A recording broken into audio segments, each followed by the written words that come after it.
Bonjour à tous. Je ne suis pas assurée à ce stade de pouvoir être présente avec vous ce 15 juin. C'est pourquoi nous avons enregistré cette vidéo. Je ne perds pas l'espoir néanmoins et je voudrais tellement être avec vous pour cette journée exceptionnelle.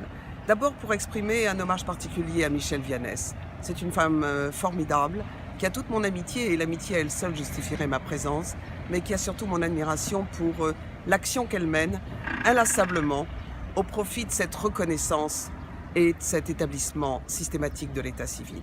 Et puis je voudrais vous dire que le SIDO est avec vous. Nous sommes convaincus, nous tous, membres du comité SIDO, que l'état civil est un droit fondamental. Les chiffres parlent d'eux-mêmes. 1 milliard de personnes dans le monde privées d'état civil, privées de cette existence juridique si nécessaire, si essentielle, qui est plus qu'une capacité à agir, qui est une identité. Nous sommes tous déterminés à faire en sorte que ce droit fondamental puisse être beaucoup plus systématisé.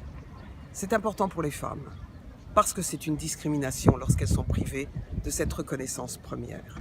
Et c'est une discrimination qui s'ajoute aux autres, qui est cumulative et qui répond à ce concept nouveau que nous avons mis en place, qui est la discrimination multisectorielle. Regardez les minorités, regardez les femmes rurales, regardez celles qui sont issues de peuples autochtones. Elles sont les premières victimes des souffrances et de ce manque de reconnaissance juridique. Alors, quelles sont les réponses? Notre convention d'abord. Je vous envoie vers ces chapitres, ces 4 grands chapitres, qui concernent d'abord la composition, je dirais, de la gouvernance en matière d'accès aux services publics. Et à chaque fois qu'il s'agisse de l'accès à la justice, de l'accès à la santé, de l'accès à l'éducation, de l'accès à l'emploi, on voit bien que le fait de ne pas avoir directement de capacité juridique liée à l'existence de l'état civil est un handicap majeur.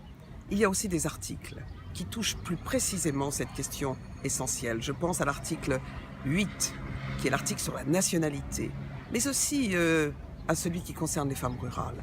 Et systématiquement dans nos dialogues avec l'ensemble des 189 États partis à la Convention, nous ne manquons jamais de faire ressortir cette question qui, encore une fois, est excellemment portée par Regard de Femmes.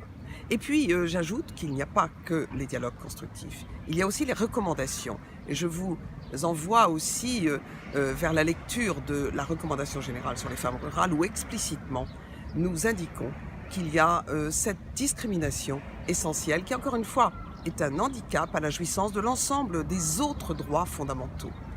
Et puis, pour terminer, je voudrais dire enfin que dans le contexte actuel des objectifs de développement durable dont j'ai la charge avec UN Women au sein du comité SIDO, nous considérons que toutes les femmes dans le monde sont de près ou de loin ou ont été victimes de toutes les violences, de toutes les souffrances, de tous les conflits, mais que dans le même temps, elles sont les forces de progrès, de paix et de démocratie et de développement durable.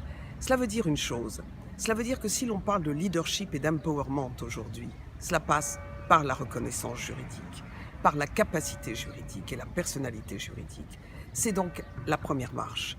Et je voudrais dire que nous soutenons fortement cette vision du monde qui fait des femmes et plus largement des êtres humains des sujets de droit.